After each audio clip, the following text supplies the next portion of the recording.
नमस्कार दोस्तों, आज हम पेटेंट एक्ट 1970 के सेक्शन 21P को समझेंगे। यह धारा एक महत्वपूर्ण शब्द की परिभाषा देती है पेटेंटी। धारा में कहा गया है कि पहली दृष्टि में for the time being entered on the registered, और इसी वाक्यांश को समझना इस धारा की कुंजी है। रजिस्टर का महत्व देख लेते हैं। पेटेंट ऑफिस एक आधिकारिक रजिस्टर ऑफ पेटेंट्स रखता है और इस रजिस्टर में कई महत्वपूर्ण विवरण दर्ज होते हैं, जैसे पेटेंट नंबर, इन्वेंशन का शीर्षक, पेटेंटी का नाम, तो असाइनमेंट या ट्रांसफ़र का विवरण। कानून कहता है कि पेटेंटी वही है जिसका नाम उस समय रजिस्टर में दर्ज है। इसलिए पेटेंटी की पहचान केवल इन्वेंशन से नहीं बल्कि रजिस्टर में एंट्री से होती है।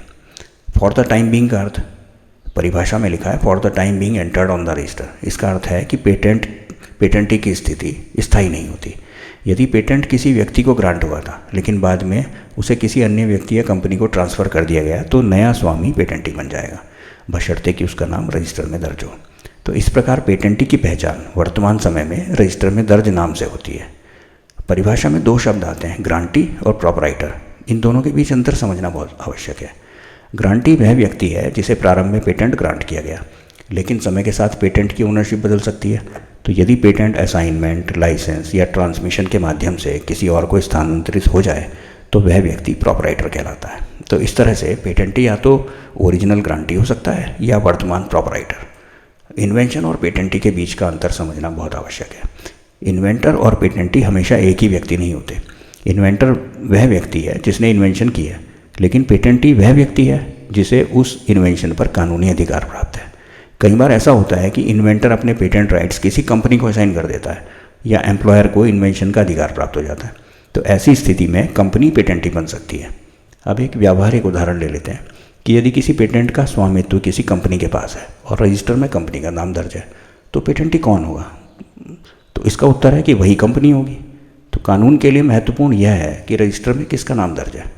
अब एक जटिल स्थिति समझ लेते हैं कि यदि वास्तविक स्वामित्व को लेकर डिस्प्यूट है लेकिन रजिस्टर में किसी एक व्यक्ति का नाम दर्ज है तो पेटेंटी किसे माना जाएगा?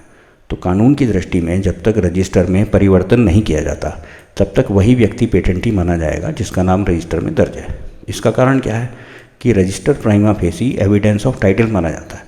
पेटेंट एक ट्रांसफरेबल प्रॉपर्टी राइट है, इसलिए इसे असाइन किया जा सकता है, लाइसेंस दिया जा सकता है और उत्तराधिकार में भी दिया जा सकता है। इसलिए आवश्यक है कि ओनरशिप का रिकॉर्ड सटीक रूप से रजिस्टर में दर्ज हो। तो दोस्तों, इस पूरी चर्चा का सार है कि पेटेंटी वह व्यक्ति है जिसका नाम उस समय रजिस्टर ऑफ पेटेंट्स में दर्ज है। वह मूल ग्रांटी भी हो सकता है और बाद में अधिकार प्राप्त करने वाला प्रॉपराइटर भी। तो पेटेंट लॉ हमें क्या सिखाता है कि इन्वेंटर होना और पेटेंटी होना दोनों अलग अलग बातें हैं। इन्वेंशन बुद्धि की देन है, लेकिन पेटेंट ओनरशिप कानूनी व्यवस्था से निर्धारित होती है।